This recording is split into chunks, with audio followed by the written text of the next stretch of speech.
Olá, pessoal! Estamos aqui hoje iniciando mais um podcast do Falar Cura Psicologia. Hoje eu trouxe aqui duas convidadas muito especiais, especialistas em ansiedade, para falarmos até que ponto a ansiedade nos prejudica. Antes de iniciarmos esse bate-papo, quero deixar aqui que elas se apresentem a vocês. A Araceli, se apresente, por favor. Olá, tudo bom?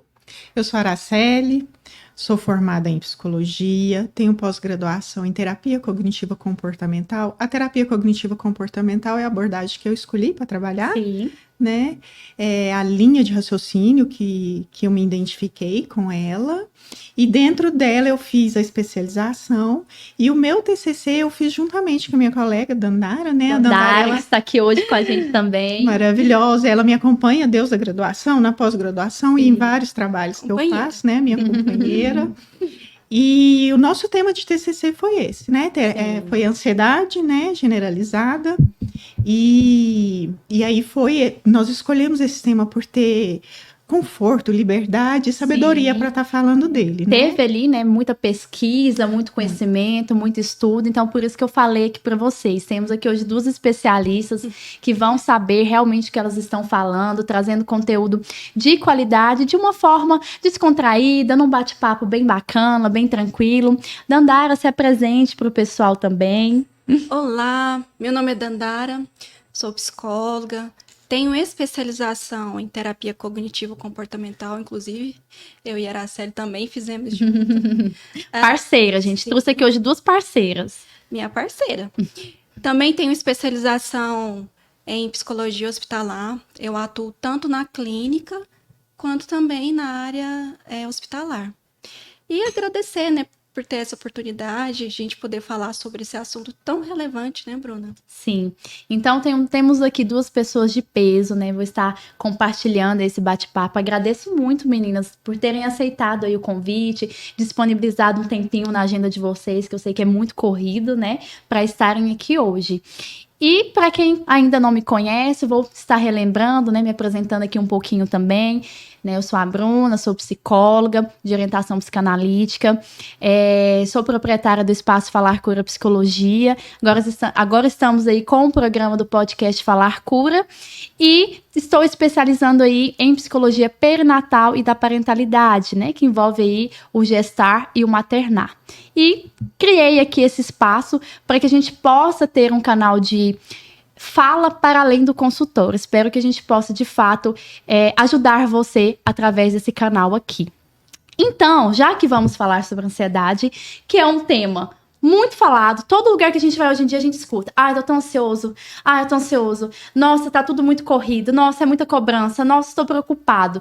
A gente escuta o tempo todo. Ansiedade, ansiedade, ansiedade, né? A mídia traz sobre ansiedade. Após a pandemia ficou ainda mais presente esse tema, porque, nossa, as pessoas estão se agravando porque estão ficando com ansiedade, e aí o quadro ali de falta de ar vai aumentando. Então, a partir ali desse momento pandêmico que nós vivemos, parece que o tema ansiedade ficou ainda mais presente. Mas, Araceli, nos conta um pouquinho o que é ansiedade. Será que as pessoas sabem mesmo o que é ansiedade? As pessoas têm um conhecimento, às vezes até um conhecimento conceitual, né? Eu tenho conhecimento do que é o conceito de ansiedade, sim, mas eu não tenho o meu conhecimento. Sim. Eu não me conheço. Uhum. E aí é onde que é um tema muito falado, mas às vezes de uma forma que fica uma forma diferenciada, né? Mais pesado, sim, né? Porque a ansiedade, ela é uma antecipação de uma ameaça. Uhum. Algo que pode vir a acontecer. Sim. Por exemplo, pensamento, né? Uhum. A ansiedade, ela gera muitos pensamentos. Sim. Então, eu tenho vários pensamentos, mas pensamentos que, na maior parte deles, são pensamentos ruins, negativos, sim, né? Então, o que eu faço? Eu penso muito de que algo ruim vai me acontecer. Sim. E na maioria das vezes não acontece. Uhum. Aquilo me gera vários sentimentos. Sim. Aflição, medo, sentimentos emocional e físico também, sim, né? Mas falando um pouquinho do emocional, a ansiedade, ela vem muito com medo, né? Uhum. Ela traz o medo sempre, né? O que a gente quer falar aqui para vocês? Que tem ansiedade boa. Sim. né? E tem a ansiedade ruim. Porque a maioria das pessoas, né, na sociedade em si, né, Dandara, enxergam apenas essa ansiedade ruim. E a gente precisa identificar quando que ela é boa e quando que ela é ruim. Então, mesmo eu tendo aquele conhecimento conceitual, eu preciso me conhecer para saber se a minha ansiedade está sendo uma ansiedade que é patológica ou é só uma ansiedade normal, né? Vamos dar o exemplo aqui de nós gravando podcast. Sim. Tivemos ansiedade, não tivemos? Com certeza. Gente, tenho toda semana, toda gravação. Somos seres humanos, gente como vocês. O que a minha ansiedade me gerou, né? Há 2 dias atrás eu fui ficando mais ansiosa, gente, eu vou gravar e eu vou falar, e como que vai ser? E será que eu vou errar? Será que eu vou levar conteúdo que vai realmente ajudar?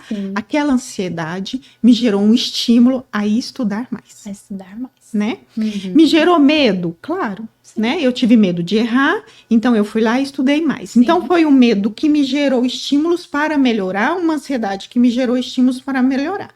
Aí o que vem depois? Se eu exagero nesse medo. Então eu tive que me ter conhecimento dos meus sentimentos, do que eu estava sentindo, né? Antes de entrar na sala, eu tive alguma tremura? Tive, né? Mas o que eu falei? Eu estudei o suficiente. Aquela ansiedade que me gerou, me trouxe um estudo e me deixou com mais conhecimento. Isso não quer dizer que você não está sentindo, né? Sim. Nossa, então, quando a gente pensa em ansiedade e medo, isso é só coisa ruim? Não, porque o ser humano, ele precisa do medo. Se eu vou atravessar a rua, eu tenho que ter medo para me olhar de um lado, do outro e conseguir ir lá e atravessar. Isso a gente é ensinado desde a infância. Desde a infância. Né? E precisa Pai e a mãe para a sobrevivência do ser humano. Né? Para mim não comer algo que é muito ruim, uma fruta que eu não conheço, eu tenho medo de comer aquilo. Se eu não tivesse medo, eu iria comer e iria passar mal. Né? Então, esse medo que traz aquela ansiedade não é ruim, né? Então, ou seja, a ansiedade, pelo que eu entendi aqui, ela é acompanhada ali de um medo e eu preciso separar quando é que esse medo é excessivo ou natural, quando é que essa ansiedade é excessiva ou natural, né? Para que a gente não se perca aí no meio de tudo isso. E por isso é muito importante o autoconhecimento, como você trouxe. E esse autoconhecimento, pessoal, ele vem ali, muitas vezes, com a necessidade de um processo terapêutico, para que você se conheça, para que você conheça a sua ansiedade, os seus limites, os seus pontos de equilíbrio ou de excesso.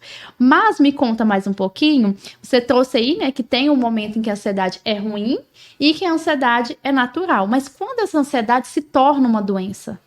Ela se torna uma patologia quando aqueles sentimentos, porque a ansiedade não é só medo, é vários sentimentos. Vários sentimentos juntos. Angústia, né? O medo é um deles, né? Emocionalmente falando, porque ainda tem os fisiológicos, né? E comportamental, ela vai me trazer. Então, ela passa a ser patológico quando é tudo em excesso. Tudo na nossa vida em excesso faz mal. É o que eu falo sempre no consultório, gente. O excesso não faz bem. E a ansiedade, para mim, eu falo assim para os meus pacientes, se for procurar no dicionário ali, o significado da ansiedade é excesso de futuro. E esse excesso na nossa vida nunca é legal, né? A gente precisa do equilíbrio. Nós precisamos do equilíbrio. Então, quando você me pergunta se a ansiedade, quando ela é ruim, quando ela é uma ansiedade boa, né?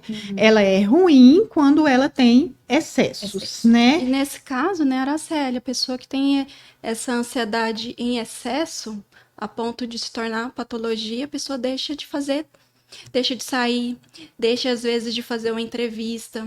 Aqui mesmo, um exemplo do podcast, nesse sentido, poxa, se eu vou ficar muito nervosa, o que as pessoas vão pensar de mim? Então vem um excesso de pensamentos disfuncionais a ponto da gente até deixar de fazer o que é necessário. Já convidei várias pessoas maravilhosas que eu tenho certeza que arrasariam aqui no podcast Falar Cura e que não aceitaram o convite, porque, Bruno, eu tenho muito medo das câmeras, eu tenho muita ansiedade em falar em público ou em falar, né, diante das câmeras. E às vezes por um medo acaba deixando de fazer coisas aí na sua vida. O que é importante da gente observar é o tempo, né? A ansiedade em curto prazo, ela não me faz mal. A ansiedade em longo prazo, ela me faz mal, né? Por exemplo, a maioria dos nossos pacientes que chega pra gente, ele chega falando que está com crise de ansiedade, né? Eu vou dar um exemplo aqui, um exemplo fictício. Eu tenho uma paciente, chega em mim, meu problema foi a pandemia, me deixou muito ansiosa, né? Sim. Quando você vai estudando, a pandemia não deixou ela ansiosa. Ela já vinha com uma ansiedade a longo prazo, no qual ela não tinha autoconhecimento. Sim. Aquilo já trazia várias ansiedades, vários sentimentos ruins. Com a pandemia, houve um gatilho. Então, na mente dela, a pandemia é o que trouxe a ansiedade. E, na verdade, não é. Então, a gente tem que saber olhar. A minha ansiedade vem há muito tempo, porque às vezes eu tenho só um batimento cardíaco, um friozinho na barriga. Hoje eu não vou naquele podcast, porque eu acho que não vai... Os meus pensamentos vêm muitos e acelerados. Então, eu penso, eu não vou dar conta, eu não vou conseguir, eu não vou fazer o podcast, né? Então, aquele pensamento foi tão negativo que me segurou. Mas eu não observo que eu já venho deixando de fazer muita coisa há muito tempo. Há muito tempo. Então, quando o paciente chega pra gente, uma das características que nós temos que observar é há quanto tempo, se aquilo está trazendo prejuízo para ela na vida social, na vida comportamental, na vida sentimental. Então, quais são os tipos de prejuízo, né? Entendi. E além disso tudo, nós temos que observar outra coisa. A maioria das pessoas lembra de ansiedade, taquicardíaco. A pessoa chega com taquicardíaco, só lembra disso e não consegue nem observar os outros sentimentos dela, né, Dandara? Exato, né? A ansiedade também, ela pode se manifestar por um desequilíbrio do cérebro, né? Sim. Fatores genéticos, falta de suporte familiar, né? Sim. E também pode ser tudo englobado, tudo junto e misturado, por assim dizer. E é por isso que é importante ter esse autoconhecimento e, se for preciso, também buscar ajuda. Não tem problema nenhum da gente pedir ajuda, muito pelo contrário, porque para cada manifestação tem uma forma de tratamento. Sim, né? Entender essa singularidade também, né, pessoal? Que existe um tratamento individualizado para cada paciente, principalmente quando a gente traz isso para o tratamento psicológico, porque o tratamento da ansiedade, ele vai depender muito ali de todas essas respostas, né, sobre as perguntas que a Araceli levantou, quanto tempo, intensidade, tem toda uma investigação por detrás disso, lembrando que nós somos seres singulares, individuais, assim como a nossa digital. Talvez o caso 1, por exemplo, a paciente 1, ela não precise de um acompanhamento terapêutico acompanhado de medicação. O acompanhamento terapêutico, no caso dela, ela não demorou muito, ela, né, já viu os primeiros sintomas, os primeiros sinais, foi buscar ali esse acompanhamento e, às vezes, o tratamento dela vai ser dessa forma. Alguns pacientes, vamos supor a paciente 2, ela já está ali com um excesso de reações fisiológicas, nas quais, inicialmente, vai precisar ali de um acompanhamento psicológico e psiquiátrico para entrar com uma medicação para estabilizar o fisiológico, para que ela consiga ir resolvendo dentro da terapia os gatilhos, as causas, que é o que eu sempre costumo trazer para o pessoal dentro do consultório. Muitos pacientes, quando chegam, falam, nossa, eu não quero medicação, quero tentar da melhor forma possível, mas assim, a gente tem que avaliar caso a caso. Às vezes é necessário. Às vezes já está sendo necessário o uso da medicação. Então, como separar isso, até para tirar um pouquinho desse tabu que muitas pessoas têm? O psiquiatra, porque o psicólogo agora já deu o primeiro passo, já entendi que não é coisa de louco, mas psiquiatra, remédio, medicação, para mim já é demais. Eu sempre tento trazer que dentro do processo terapêutico, nós vamos buscar o quê? Fazer o acompanhamento sem uso de medicação, tentando ali, dentro do processo terapêutico, reverter aquela situação. Mas pode chegar um momento em que eu vou ter que falar, olha, realmente nós vamos ter que pedir ajuda, né? Nós vamos ter que fazer um acompanhamento conjunto. E é entender que estar sobre o acompanhamento conjunto não te tira ali de uma posição, vamos dizer, eu tô ficando louca, porque agora eu tomo medicamento, tenho que tomar um remedinho por dia, porque... Não, gente, não é sobre isso.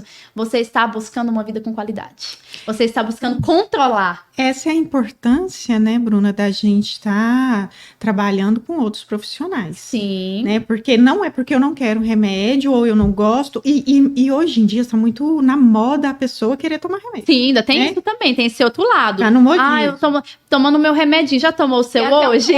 Já sabe até o nome. Já sabe até o nome. Eles chegam pra gente já se rotulando. Eu tenho ansiedade, eu tenho isso.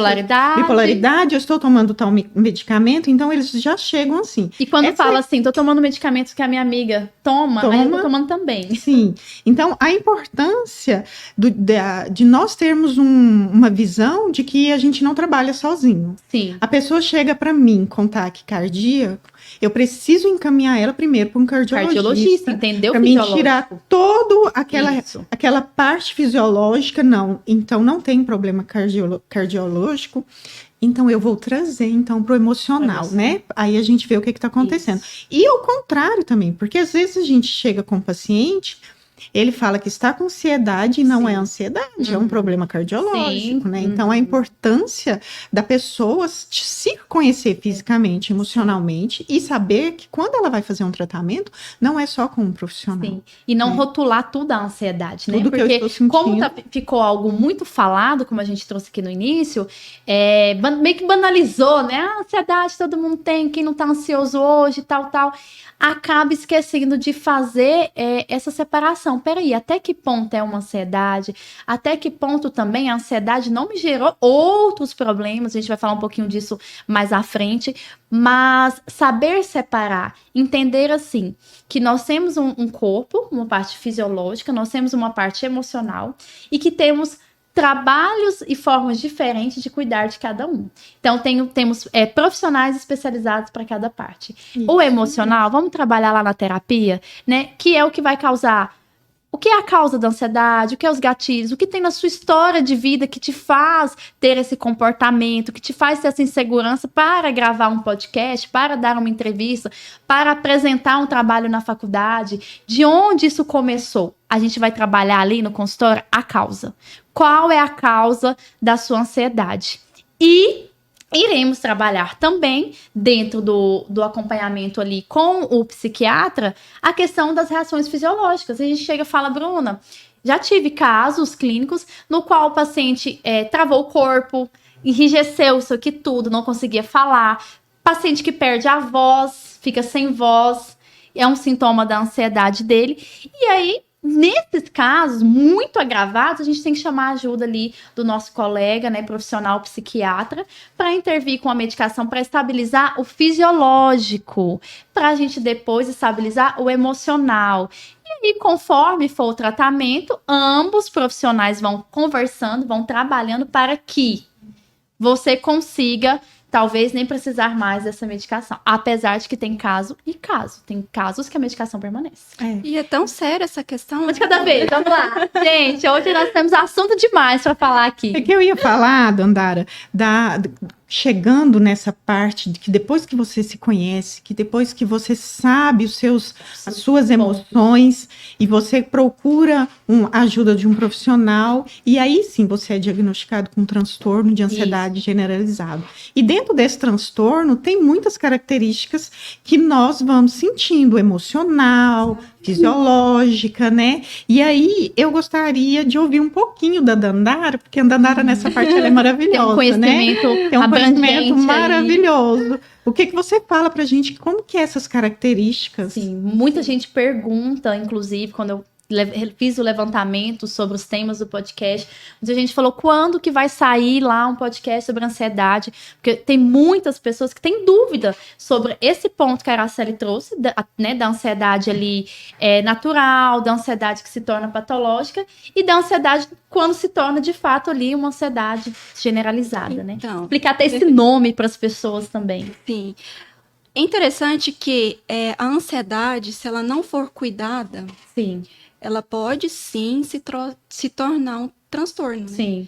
E há diversos transtornos que ocasionam devido à ansiedade, como, por exemplo, transtorno obsessivo compulsivo, transtorno generalizado da ansiedade, né? O TAG. As fobias, né? Fobias, né? Enfim, tem várias. Tem uma, não sei se o pessoal conhece, que se chama agorafobia. Ah, sim. Explica essa aí. Eu já ouvi falar. Geralmente quem manifesta que dá essa crise de agorafobia são pessoas que têm transtorno ou a síndrome do pânico. Ah, sim. Pessoas que têm pavor, muito medo de movimentos de pessoas, onde tem locais muito cheios. Já conheci pessoas, inclusive, Bruna, que literalmente a memória apaga. Não sabe onde está, e vem todas as crises, né, da ansiedade, dos sintomas. Né? E falando sobre esses sintomas, são diversos, né? Dandara, então, junto com nós chamamos o transtorno de ansiedade generalizado, né, entre nós, de TAG, né? Sim. Então, junto com a TAG, temos outras doenças que estão com comorbidade ali, né, que estão em conjunto com ela. Então, quando uma pessoa tem uma ansiedade, ela não vem sozinha, né? Não vem sozinha. Ela pode vir, geralmente vem associada com outras doenças, né? O transtorno antissocial, que é um dos mais que é o que eu iria trazer, encontrados, né? Porque eu não quero sair, eu tenho medo de sair, eu não vou sair de casa, né?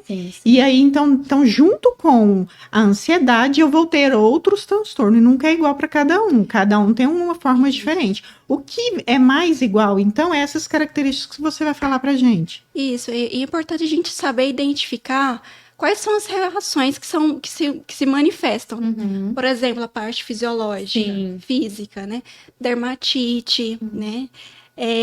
Alopécia. Dermatite é uma doença crônica da pele que, em algumas ocasiões, causa manchas, né? Um incômodo muito forte. A alopécia, que é queda no cabelo, né? Nossa, gente, demais.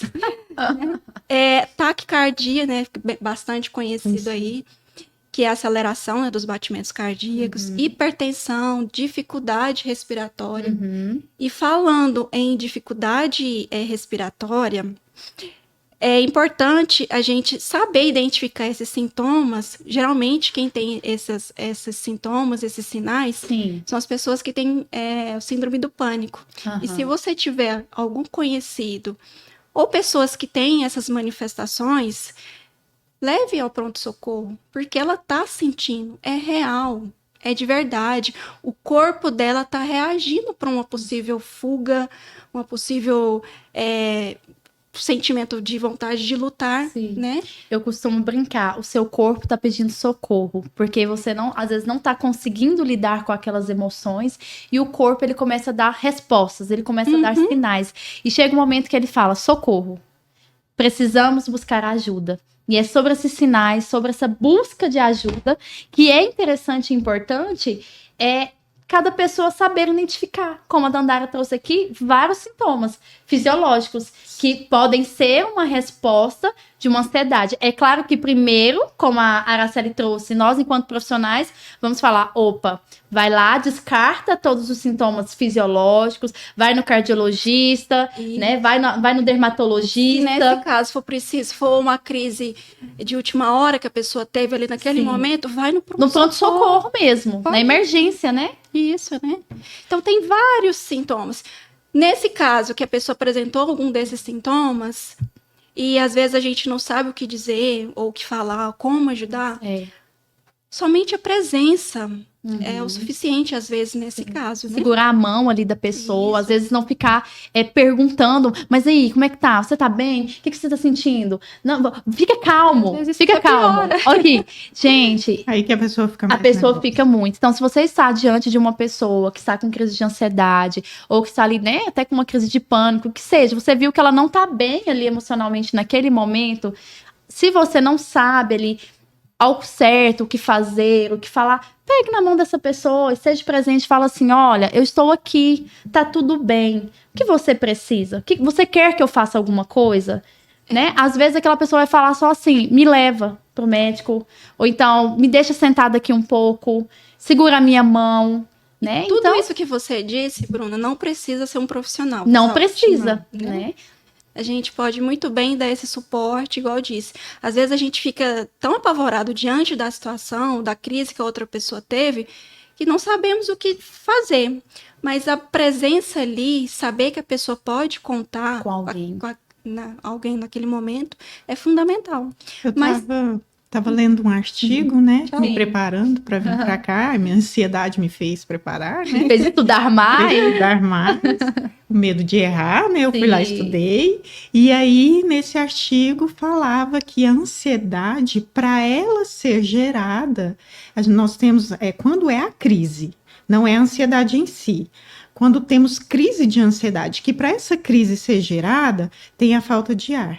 A ansiedade sem a falta de ar, ela não tem a crise da ansiedade, né? Sim. Mas nós falamos a falta de ar, mas na verdade é a aceleração do ar. Nós estamos hiperventilando, Aí né? causa aquela sensação. E causa aquela de falta de ar. sensação. Então, se você tem alguém que está com uma hiperventilação no momento de crise, só pede para ela prestar atenção na respiração dela. Respira um pouco mais devagar, né? Porque ela está hiperventilando, o cérebro dela manda alguns comandos e ela entende que ela não tem ar. De tanto ar que está entrando e saindo, de tão rápido ela entende que não tem ar. Então é só pedir, acalma, presta atenção na sua respiração, puxa o ar um pouquinho fundo e pronto. Isso a gente não precisa ser profissional para poder ajudar, né? Não qualquer mesmo. pessoa, alguém Sim, com uma crise E consegue é fazer importante isso. trazer, porque o nosso papel aqui hoje, pessoal, no podcast, é um papel psicossocial, né? De psicoeducação. Estamos aqui tentando trazer de uma linguagem um pouco mais acessível para que vocês possam ter um contato com esse tema, com a forma de ajudar uma pessoa nessa situação e às vezes até de se ajudar, né, nos momentos em que acontecer. Quando a gente traz aqui para vocês os sinais antecedentes, tanto emocionais quanto fisiológicos, onde buscar essa ajuda, como ajudar alguém nessa situação, nós estamos trazendo aqui alguns ensinamentos, né, de comportamentos que você pode tomar diante dessas situações. Não precisa fazer um curso, uma graduação de 5 anos em psicologia, Não precisa. né? Não precisa fazer psiquiatria, né? Precisa apenas ser outro ser humano com desejo de ajudar, com desejo de estender a mão, né? E tomar cuidado com os julgamentos, né? Porque às vezes muita gente, às vezes, vê assim como frescura. Às vezes o filho tá passando em casa, né? Às vezes até criança mesmo. Criança, gente, também sente ansiedade. Criança muito, né? também repete ali aquilo que ele vê no contexto familiar dele, né? Às vezes o pai, a mãe, os avós, às vezes são pessoas muito ansiosas, que estão sempre ali apresentando esses sinais. Às vezes a criança ela começa a repetir esses sinais. A mesma coisa. Ou até mesmo sentir mesmo, porque a criança, gente, ela tem muito medo, ali é tudo muito novo. Ela tá sendo guiada, ela tá sendo ensinada. Um exemplo muito comum que acontece, que eu vejo muito no consultório, às vezes vocês vão falar aqui, né, um pouquinho sobre isso, era a série que tem aí o atendimento infantil. A criança começa a sentir ansiedade se o pai não chega no horário certo para buscar na escola. Quantas crianças que eu já atendi com crises fortíssimas de ansiedade? O meu pai, ele vai me buscar depois de todo mundo, eu sou o último. E aí eu fico achando que ele não vai voltar, que ele não vai vir me buscar. Então é importantíssimo estar atento a esses pequenos detalhes, porque às vezes gera uma ansiedade ali no seu filho. Você pensa, gente, estava tudo bem, filho, você estava na escola, tinha pessoas lá com você, você não estava sozinho. Mas a criança, quando ela escuta ali, começar a chamar o nome das outras crianças, ela já começa aquele sentimento. Será que meu pai vai vir? Será que não vai vir? Será que aconteceu alguma coisa? Às vezes ela está em adaptação ainda, né, na escola. Então acontece muito. Já viu isso, Araceli? Sou eu, Dandara. Já vi muito. E aí gera muitas reações emocionais dentro da criança, né?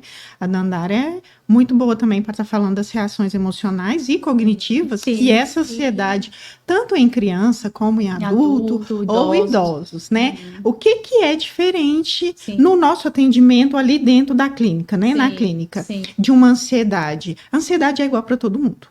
Né? Todo mundo é igual, entre aspas. Eu sinto uma coisa, você sente outra, ela e outra. Mas é ansiedade. Mudam os sintomas, mas é ansiedade de pessoa para pessoa. O que muda dentro da clínica? A minha forma de tratar. Se eu estou atendendo uma criança, é de uma forma. Se eu estou atendendo um adulto, é de outra.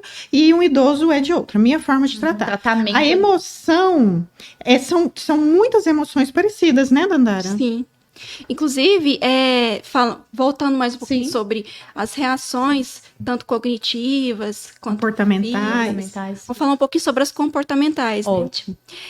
Muitas pessoas quando se trata de reações comportamentais, ela tem um bloqueio, tremores, né? Sim. Uma paralisação ou mesmo um estado de alerta. A pessoa fica irritada, né? Essa parte que você falou do maxilar, Sim, né? Trava, né? A pessoa tem uma alteração na voz, né? Esse comportamento também de roer a unha, né? Então, tem vários... O bruxismo, né? Sim, que acontece muito sim, também. né? Também, ultimamente, anda acontecendo muito a paralisação facial. Facial, sim. Eu tive muito. casos assim. Então, tem vários. Então, conforme a Araceli mencionou, a gente está aqui mencionando, cada um vai corresponder de uma forma diferente.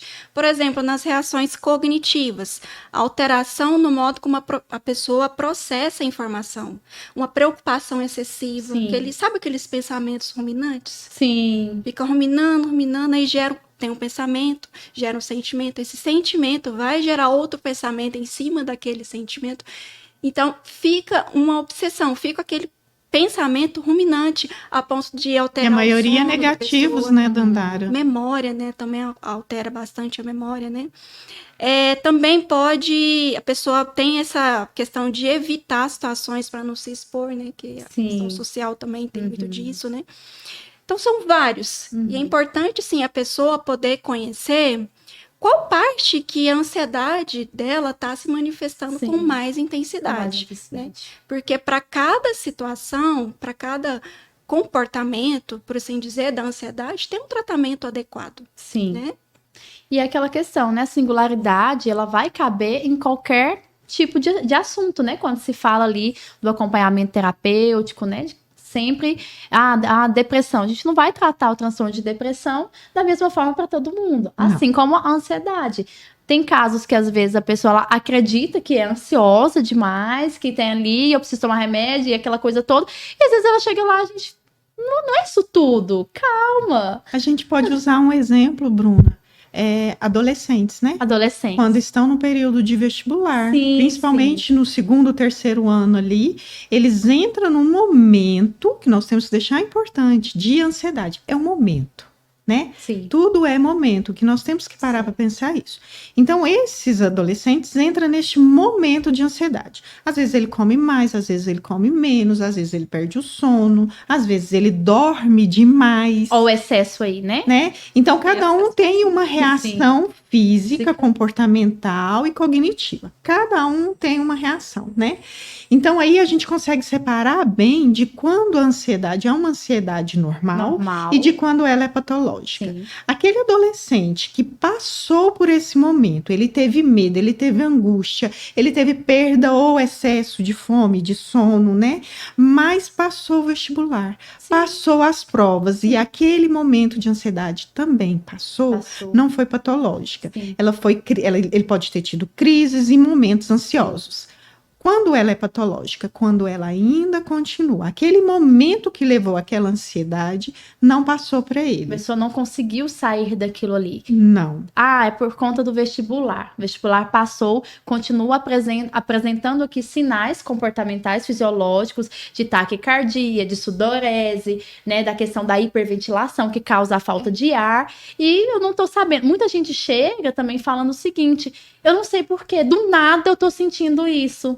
Do nada eu estou com taquicardia, do nada eu não estou conseguindo dormir à noite. E eu sempre brinco, não é do nada. Vamos tentar construir aí a nossa coxinha de retalho, pegar os pedacinhos aí da história de vida, do que aconteceu nos últimos meses, dias, para entender onde está a causa, né? O que está levando, levando aquilo. Porque pode acontecer de ter uma situação como você trouxe, uma situação ali do momento, o vestibular. Beleza, passou o vestibular, continuo. Agora é por conta do início das aulas na faculdade, não sei se eu vou dar conta, a cobrança, né, às vezes dos pais ou da própria pessoa com ela mesma. Continua ali aquele estado ansioso. Agora é as provas. Aí passa 5 anos, a pessoa continua sentindo tudo aquilo, né? Que é sintomas persistentes. Sim. Que aí provavelmente já vai estar ligado com alguma coisa da história de vida dela. E já vem um tempo, já tem um tempo aí, que já tá muito a ansiedade dele. E aí também ele não vai ter só essa ansiedade e ter uma crise de ansiedade, não.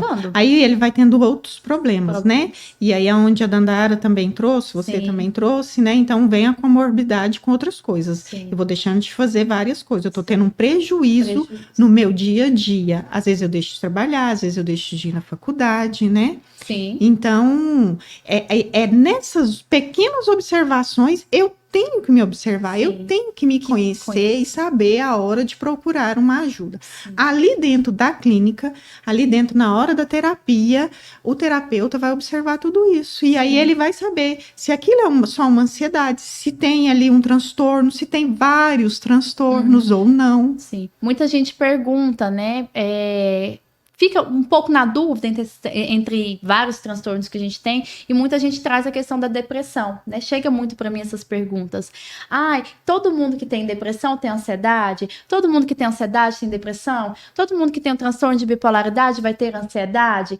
E o que acontece? A ansiedade, ela pode estar presente diante de todos esses transtornos ou até fora deles, como a gente trouxe aqui, né? Não significa que vai estar acompanhada. Às vezes a pessoa está num quadro depressivo e nem sempre está acompanhada ali com uma ansiedade generalizada. Porém, pode ser que no processo terapêutico a gente identifique que ela teve uma ansiedade que causou excessos de pensamentos, excesso de angústia, excesso de pensamento ali ruins, como você trouxe, né? Que a gente vai chamar pensamentos intrusivos de alguma forma, pensamentos negativos. E aquele excesso não tratado foi paralisando aquela pessoa. E aí ela foi deixando de viver, ela foi deixando de trabalhar, ela foi deixando de sair, ela foi deixando de viajar. Porque hoje, gente, você que já entende aí um pouquinho sobre os seus gatilhos, que é aquilo que te causa ansiedade, evitar as mídias, né? Evitar aí o jornal, que é manhã, tarde e noite mostrando só tragédia. Aquilo ali acelera, né, os batimentos cardíacos de qualquer ser humano. Você pensa, nem vou sair de casa. Então, de alguma forma, esse excesso de medo, de preocupação, de pensamentos negativos e essa não vivência dela na rotina de vida que ela tinha antes, pode, não sendo tratada, pode levar a um estado depressivo. O que é o estado depressivo? É eu estar deprimido, eu não estar vivendo ali a minha rotina.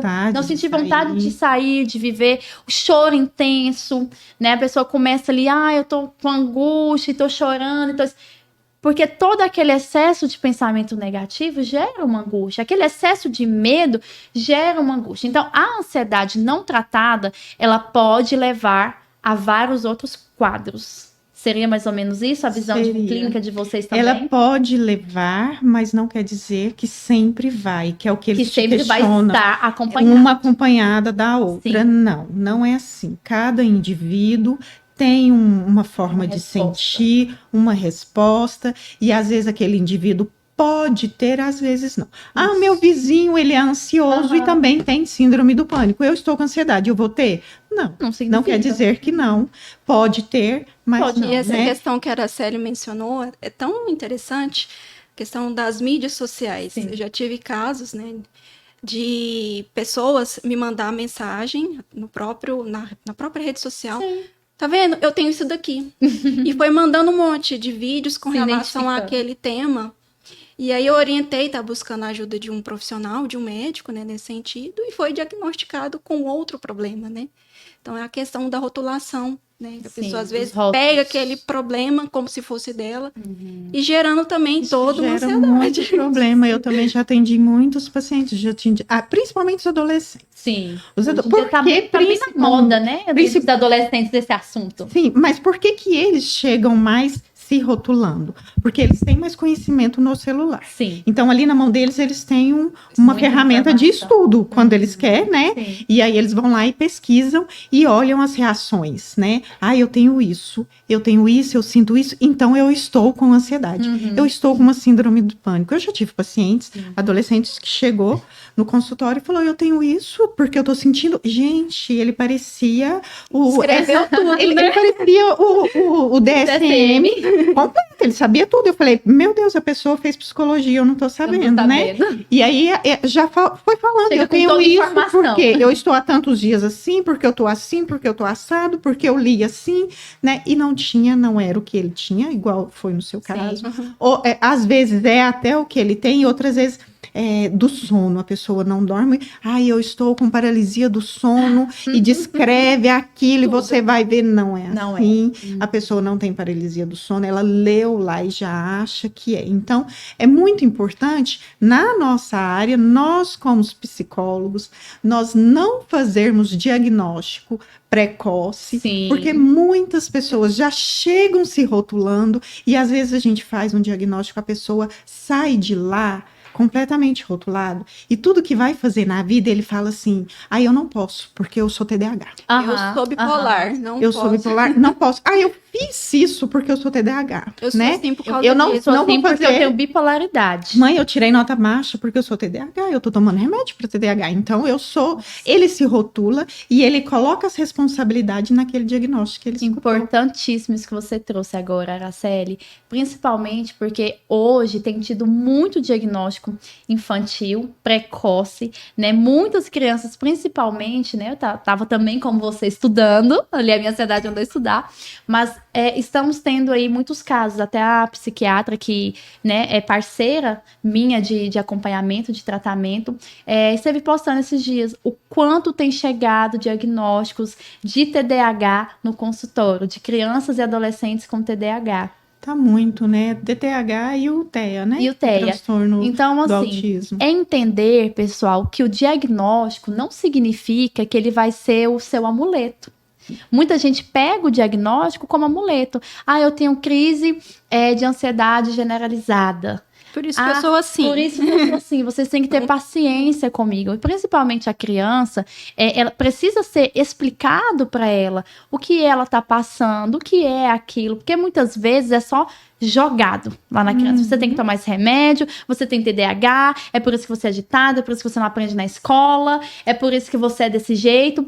E esquecem da importância do tratamento conjunto. Ele precisa, sim, ir lá no psiquiatra, se for diagnosticado com neuro, com psiquiatra, com neuropsicopedagogo, fechado o diagnóstico de que ele tem um TDAH, um déficit de atenção, algo do tipo.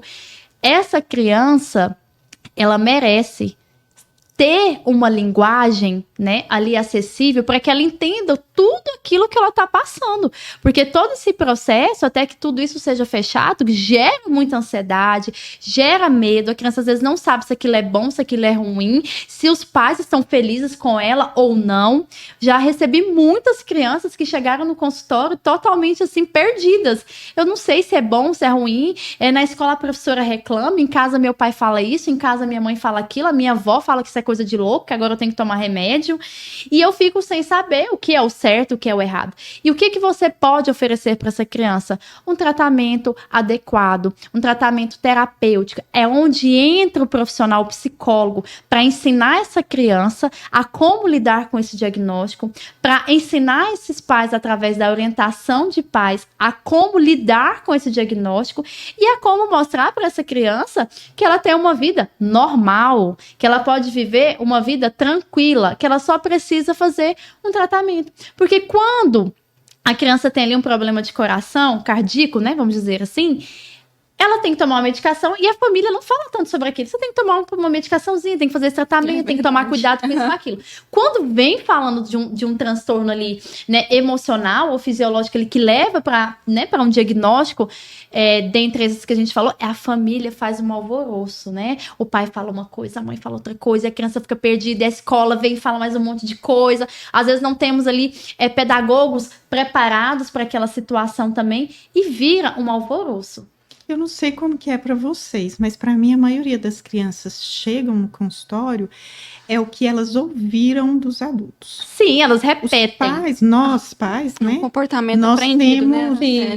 Isso. Nós temos um o entendimento de que o meu filho, ele não sabe direito o que ele tem, não vai adiantar eu explicar, e não é assim, né? E às vezes não tem paciência de explicar. Não tem paciência, não sabe como explicar. Palavras. Muitas vezes nós atendemos a criança que chega, eu escutei do meu pai e da minha mãe. Sim. E quando você vai falar com os responsáveis, que, né, que a maioria das vezes Sim. não são os pais, mas tem avós, tios, né? Cuidam, né? Quando você vai falar com o responsável, ele fala, realmente eu não falei com ele, porque eu não sabia como falar. Sim. Eu não sabia o que dizer para ele, né? Sim. E aí, com a criança, você tem que ser curto, breve e sincero. Né? Não deve mentir, inventar o que é o transtorno de ansiedade. A criança escuta muito e a criança começa a aprender a ser ansiosa com a mãe, com o tio, com alguém ali da família que ele tem muito convívio, mas não sabe nem o que é. E a pessoa também não sabe, né? Então, para ela explicar para ele, ela tem que entender um pouco disso, né? Essa importância também da gente estar fazendo essa psicoeducação com os pais e com a criança. Porque muitos pais às vezes não entendem, né? Vou levar a criança no psicólogo. Pra que criança? Vai falar o quê? Eu já falo tudo aqui. Mas não é só um acompanhamento voltado para a sua criança, mas um acompanhamento de orientação a você, pai e mãe também, né? Responsável, tio, avô, padrasto, madrasto, a pessoa que está ali sob a responsabilidade daquela criança. Você também vai ter todo um suporte. E quando necessário, eu vou dizer para vocês que na maioria das vezes não vou mentir aqui, a gente encaminha vocês para o processo terapêutico individual também. Então, papai, mamãe, não é justo pedir para sua criança que ela vá para terapia toda semana, que ela não chore, que ela entenda tudo aquilo, que ela vá no psiquiatra, que ela vá no pedagogo, que ela toma a medicação dela, mas não querer se sujeitar a passar por isso também. Porque muitas vezes a gente precisa desse auxílio, né? Eu falo enquanto mãe também. A maternidade é um turbilhão. E muitas vezes algumas mães, com essa nova fase, se perdem nisso tudo e precisam do processo terapêutico dela, para que ela não comece a ter comportamentos ali que vão afetar, né, ali essa criança, né? Ela vai começar a repetir. Repetir como? Para ficar claro. Por exemplo, a criança, ela tá observando tudo. Ela vê tudo, ela aprende com os pais é o que norteia tudo ali, né, no início da vida dela, os responsáveis. E a criança, ela vai começar a aprender a lidar com os conflitos da forma que ela vê os responsáveis lidando. Nossa, a minha mãe, ela resolve tudo gritando. A minha mãe, ela resolve tudo xingando. A minha mãe, quando tem alguma coisa que ela tá muito preocupada, ela fica brava, ela bate na gente, ela transfere aquilo pra gente. Ou então, minha mãe, ela prefere fugir. Ela paralisa, ela para de sair de casa porque ela viu na televisão que é tudo muito perigoso. Então ela fala, a gente não vai fazer isso, a gente não vai sair à noite, a gente vai evitar isso, vai evitar aquilo. Pede pro seu filho evitar 1001 coisas por medo do que pode acontecer. E às vezes aquela criança, ela vai começando a repetir aquilo. E se torna aí o nosso adolescente, o nosso adulto ansioso que chega no consultório e fala assim, eu não sei porquê, mas eu tenho medo de tudo. Eu não sei porquê, mas eu sou muito inseguro. Dandara, o que é que você tinha falado do aprendizado? Eu achei tão importante. O ser humano... O ser humano, ele aprende... Da repetição. Né? Deus quando nascemos, né? A falar, você vai ensinando, fala mamãe, e ali você vai repetindo, né? A andar, você vai colocando ele todo dia um pouquinho para andar, levanta primeiro. Sim. Então, além de ir por partes, é pela repetição.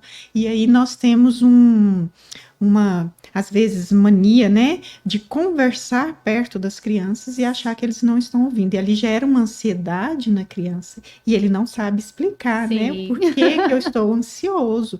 E chega muitas crianças para nós com ansiedade, Sim. sem saber o motivo, mas porque está ouvindo, porque está vendo e está aprendendo, Sim. né, aquilo. E eles não sabem, às vezes, falar ou explicar aquela situação, mas eles sentem se aquele ambiente ali está sendo algo angustiante, se está sendo algo de comemoração. Às vezes eles não sabem explicar que estão ansiosos porque os pais estão brigando, né, está tendo ali uma situação de conflito, mas eles sabem que aquilo não está legal. E aquilo ali, e aí causa ansiedade justamente porque ele não entende o que é aquilo, ele não sabe falar sobre aquilo, mas ele sente que aquilo ali não é algo bom. Meus pais estão diferentes. estão gritando um com o outro. O que está acontecendo aqui? Então, e até mesmo o cuidado de falar sobre a criança. A gente vejo muito isso, até na família. A gente, né, fica ali falando e tudo, conversando sobre a criança. Acha que a criança não entende. A criança tá ali, ela não é convidada para conversa, mas todos estão ali falando dela. Porque levei na psicóloga, a psicóloga falou isso dele. E ele ali no celular, você pensa que ele não tá nem prestando nem tá prestando atenção. Porque eu levei na escola, a professora falou que ele não aprende, que não dá conta mais, que a gente tem que tomar uma posição, que as notas dele são muito baixas, que os colegas estão acompanhando e ele não. Gente, a frustração que não vai criando em cima daquela criança, daquele adolescente. Nós falamos muito da ansiedade no adulto, sim, na criança e no idoso, Dandara. Traz aí, Dandara. Um pouquinho o que leva o idoso a ficar ansioso. Porque muita gente, só dando parênteses, pensa assim, o idoso não tem nada para fazer da vida, tá aposentado, fica só em casa, já viveu. São muitas perdas para um idoso que nós não conseguimos observar, não é? Sim, né? Por exemplo, essa questão, o idoso quando ele aposenta, né? A ideia de que aposentou, tá tudo bem, tá tranquilo, mas e para ele deixou de fazer aquela atividade, a rotina que ele gostava ou que ele já tinha essa rotina, chegou em casa e aí, né? Sentido. O que eu vou fazer agora, né? O que eu vou fazer agora? O que eu tenho para mim agora? Qual que é o sentido da vida? Exato, né? Então, é importante, nesse caso, o idoso estar procurando outras alternativas também para estar ocupando tanto essa rotina com outros afazeres, né? Sim. Isso, e além desse pensamento, né? Ele perde muito, ele acaba perdendo a função ali de levar a responsabilidade financeira para casa, né? Ele perde um pouco, mesmo tendo o dinheiro da aposentadoria, mas ele perde a responsabilidade. Aquela questão do sair de casa, se sentir importante, pertencente, útil. E ali o meio social no local que ele trabalhava, ele começa a perder os contatos, que era diário, agora não são mais. Então ele começa a se sentir sozinho, né? Sozinho, né? É verdade. Tenho casos na família, inclusive, sobre isso, né? Que você pontuou bem, Araceli. Que a pessoa perde, sim, as pessoas com quem convivia no trabalho, né? Não tem mais aquela rotina, aquela atividade. E onde se perde. A perda até mesmo de muitas pessoas ali, às vezes com a idade, perde muitos colegas, familiares, amigos. Então tem que estar ali, às vezes, o tempo todo, dependendo da idade desse idoso, lidando com o luto. E não só o luto de pessoas, mas de toda aquela vida que ele tinha ativa para uma nova vida. Sim, muitas vezes a família, que antes ele era o provedor de tudo, financeiro, emocional, ali ele era o alicerce. Se sentia pertencente. Tudo que eu ia fazer, eu vou lá e pergunto para o meu pai ou para o meu avô, né? Isso, né? Principalmente interior tem muito se meu avô vota em fulano, eu também, a família toda vota, né? Se meu avô apoia isso ou aquilo, a família toda acaba apoiando, né? Então chega um certo momento na idade do idoso que até isso ele perde. Então ele perde o lugar de fala na família, né? Autonomia. Ele se sente como ninguém se importa mais com o que eu penso agora. Se antes eu era o principal, hoje eu não sou mais nada, né? Então isso gera muita ansiedade em idosos. Inclusive, idosos era a população que tinha maior número de ansiedade, de depressão e de suicídio. Sim. Hoje em dia está aumentando, não quer dizer que o idoso diminuiu, mas é porque está aumentando do adolescente, né? Com transtorno de ansiedade, depressão e suicídio. Sim. Mas não é que um está caindo e o outro está levantando, não. O idoso continua ali. E o adolescente está subindo. E assim, o que pode estar, de certa forma, aliviando esses sintomas? Sim. Né, no caso do idoso, né? De forma geral. Sim. Como que a gente pode estar aí aliviando os sintomas da ansiedade, né? Sabendo lidar melhor com esses sintomas, que seja no idoso, né? Que seja na criança, que seja no adolescente. Traz um pouquinho para nós sobre isso. Além a escuta acolhedora. né? Porque na psicologia nós falamos da escuta com qualidade. Sim. Eu tô ouvindo aquela pessoa naquele momento e isso já traz um alívio para ela. Mas na família, o que a família pode fazer? Continuar dando uma escuta acolhedora para aquela pessoa, né? Principalmente no caso Mesmo, né? Mesmo que eu não vou fazer o que ela está falando, mas eu vou lá e vou continuar pedindo a opinião, Sim. sabe? E se você fosse fazer assim, como que você faria? Pai, né? A maioria dos casos é pai e vô, né? Por Sim. isso eu tô falando deles. Além de ter essa escuta com amor, com carinho com eles, né? Começar a observar se ele teve alguma mudança no comportamento, né? Sim. Se ele deixou de comer, se ele tá fazendo algum... O humor, né? O humor dele. Por isso que é importante também, Araceli, a gente se dedicar um tempo, né? Sim, ouvir as histórias. Eles têm muitas histórias. E histórias importantes, né? De alguém que já passou pela passarela da vida, né? Ali, por muitas coisas e tem muito o que oferecer, o que dizer, o que falar. E às vezes as pessoas só olham para aquele lugar assim, ai, que chato, lá vem as histórias. Mas é muito importante estar ali naquele momento, sentir ali a presença daquele momento. Porque, às vezes, eu costumo dizer que quando chega essa parte do idoso, é como se a vida não estivesse mais em movimento. E eu costumo trabalhar isso no consultório em todas as idades. A nossa vida precisa estar em movimento. A vida precisa ter um sentido para que eu possa continuar. Então, o idoso, ele precisa achar um sentido para que ele possa continuar de uma forma saudável, de uma forma na qual não vai trazer um estado deprimido, um estado ali de inutilidade, vamos dizer. Também assim. incluía as atividades, né? Isso, conforme o que ele dá conta Que ele fisicamente. Sem cobrar muito ali daquele idoso. Mesmo que seja algo dentro de casa, né? Não precisa ser uma atividade fora, uma atividade física. Sim. Se ele não consegue, coloca algo simples para ele fazer. Sim. Ele vai se sentir útil, né? Ele vai realmente ter que sair da cama, do sofá, para fazer algo, né? Então ele vai fazer uma caminhadinha, alguma coisa assim, e aquilo já vai trazer um alívio para ele. Bacana. Gente, nosso podcast está chegando ao final, né? Foi muito rápido, né? Muito assunto para compartilhar. É um tema muito importante, relevante para nossa sociedade. E eu vou, né, pedir para vocês, né, trazerem a mensagem final de vocês, que vocês gostariam de estar passando, né, para as pessoas que estão nos assistindo aqui hoje. Vou começar por você, Dandara. Eu? Pode ser? Então, gente, a mensagem que eu gostaria de deixar com vocês é: não tenha medo de sentir medo, de sentir ansiedade. Aceite o sintoma, entenda o que está acontecendo e, se for preciso, peça ajuda, né? Sim. Pedir ajuda, né? Sempre é algo que é necessário. Inclusive, né, nosso podcast, falar cura. Então, falar alivia os sintomas, né? E a partir dessa fala, tanto o profissional ou mesmo a própria pessoa no processo terapêutico vai conseguir, sim, tá havendo algumas intervenções nesse sentido, né? Para procurar ter uma melhor qualidade de vida. Muito obrigada, Dandara. Araceli, qual mensagem você gostaria de deixar aqui hoje? Araceli Beatriz. Só chama Araceli de Araceli. Pode escolher, né? O mais fácil é o mais difícil. Tá vendo? O nome composto é assim. Eu gostaria de agradecer primeiro pelo convite, né? Da equipe Falar Cura, né? Foi um prazer. É um prazer trabalhar com vocês. Obrigada. Né? Gostaria de agradecer a minha companheira de todas as horas, né? Agora nós vamos iniciar uma nova pós de neuropsicologia. As mulheres aqui não param de estudar, não, gente. Não pode.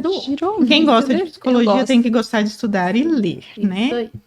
Além dos agradecimentos a todo mundo que está aí, né, assistindo a gente, eu queria deixar também uma frase. Essa frase é de uma psicóloga que chama Judith Beck. Eu adoro ela, né? Leio bastante livro, releio, porque às vezes você pega um caso, tem que voltar lá no livrinho dela, que ajuda bastante. E ela fala o seguinte, que eu acho que tem muito a ver com a ansiedade, porque a ansiedade, ela gera um excesso de pensamento, que na maioria das vezes é negativo, que foi o que nós falamos muito aqui, né? Então, ela diz o seguinte: só porque você pensa algo, não quer dizer necessariamente que seja verdade.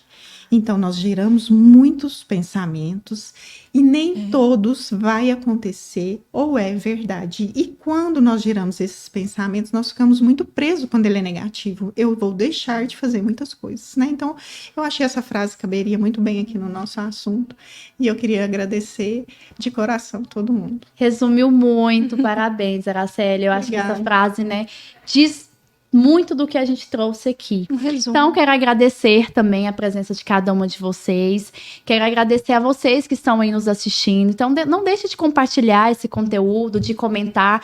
Venha falar com a gente, né? Como eu trago, falar cura. Então, busque essa ajuda, busque estar atento aos seus sinais. E eu gostaria de deixar essa mensagem aqui hoje, de que você não tenha medo de buscar essa ajuda. Não se sinta ali pressionado por, o que vão pensar de mim?